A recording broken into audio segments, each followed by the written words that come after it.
Alright, hello everyone. I just got finished building my 3DSets Reaper here, and I'm pretty excited about how it turned out. I got the whole thing on video, and I will be coming out with a full build video in the next few weeks, so watch for that. But in the meantime, I thought I'd just put out a quick video on the different features of this build and some of the hurdles I had to overcome in the process, so you can see for yourself if this is something you want to build, because it's going to take many hours to build it, and definitely weeks of 3D printing time. If you are going to build it, definitely check out our build kits at www.rcprinter.com. They don't include absolutely everything you need, but it's going to get you most of the way there. Fasteners, bearings, servos, belts, motor, and speed controller, and you can grab a controller too. So let's get into it. First off, we're going to go over that paint job here. This is a patina paint job. I wanted a truck that kind of resembled like a rat rod. I wanted that rusted old truck patina finish. And the way that I accomplished that is with this right here.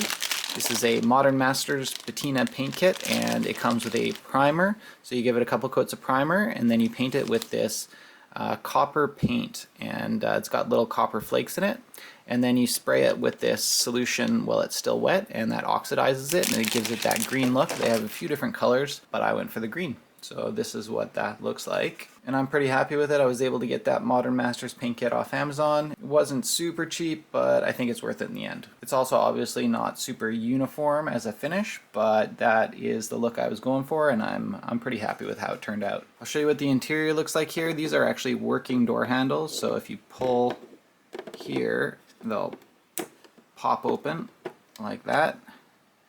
And there's the interior. All the electronics, the speed controller, receiver, all the connections and everything are hidden under these seats here. And there's a few fun details on the dashboard, but it's not quite as detailed as some of the other 3DSets models.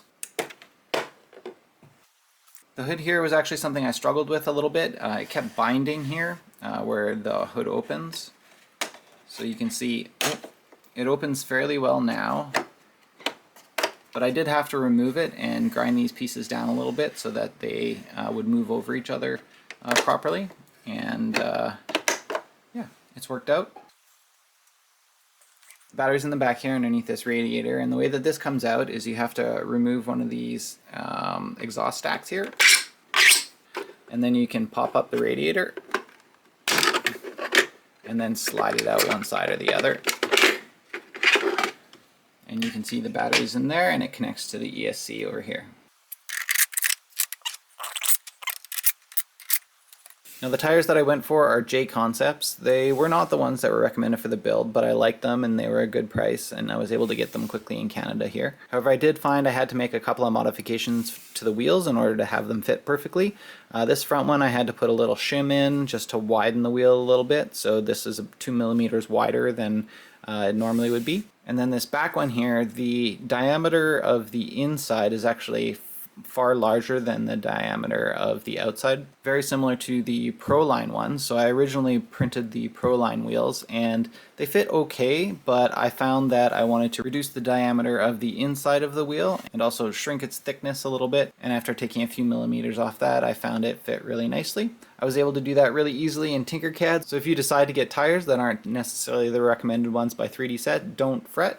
You can easily modify these wheels in Tinkercad. It's an absolutely free software and it's super user friendly, so I highly recommend giving that a shot. Alright, now I'll show you how to turn it on. We spin it around here to the passenger side.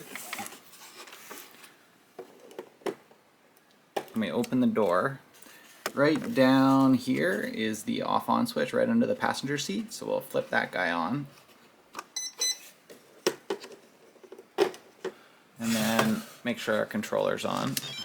Now this version of the truck has the downrider pack, which has an adjustable front and rear suspension. So if I take my controller here, you can see that I can move the back of the truck up and down like that, and the front.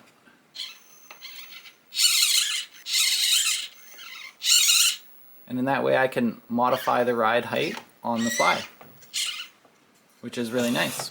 Now I did have some issues initially when I was setting up the adjustable suspension. Originally I was using these little MG90 micro servos, but they proved to be not quite strong enough for the task.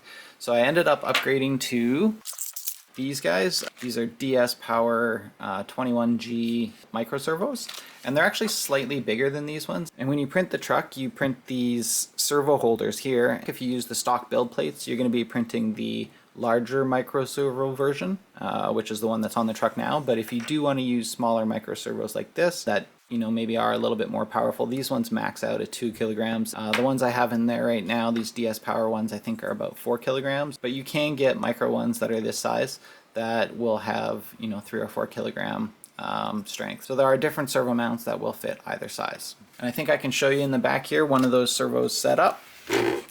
In the back here we have this fuel cell, and we can pop this out. And you can see my servo set up right there. You can see I'm using a round servo horn. You can use round, or you can use a double-sided servo horn, and that will work as well for the suspension. Yeah, it doesn't really matter. I think the round servos are about 2 centimeters wide, and you just need to make sure that if you're using a double-sided arm that you don't use hole spacings that are more than the 2 centimeters wide, because otherwise it will hit components inside the truck. So yeah, that's important. Whatever servo horn you're using, just make sure the hole spacings aren't more than 2 centimeters apart. Now, one other issue I ran into was initially this front of the truck was sitting quite low. I'm not sure if it was sitting so low because I used 50 millimeter shocks. You can use 50 or 55 millimeter shocks. These are 2-mod 50 millimeter shocks, TOOMOD, and they work quite well for the build.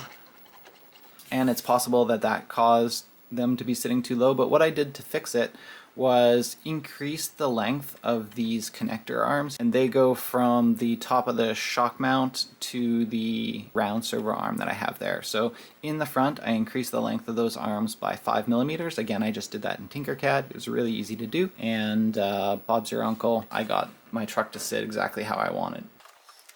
Now mechanically, the truck uses this motor right here that's attached to the blue gearbox. That's a C3530 motor. It's an outrunner. It's 1400 kV.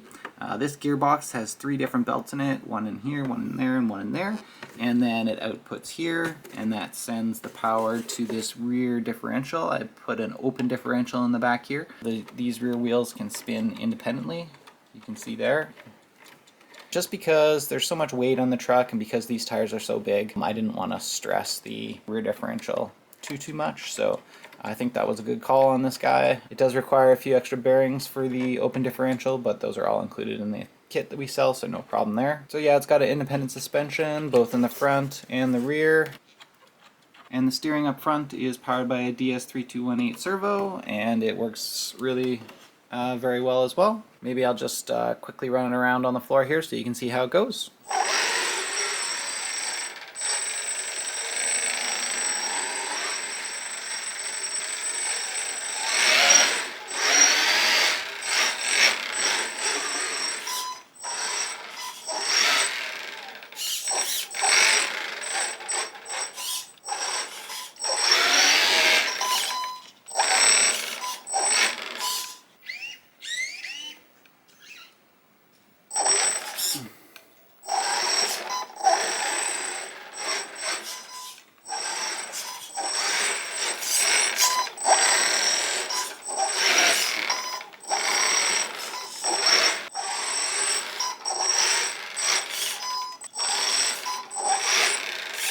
Alright, there we go. That's a quick overview of our new 3DSets Reaper. Thank you so much for watching. If you enjoyed, please consider giving us a like or subscribe. It really helps us out. And as always, if you're looking for cool ideas of 3D printed RC projects like this one to build, kits, parts, or instructions on how to build them, make sure you check us out at rcprinter.com. Thanks a lot.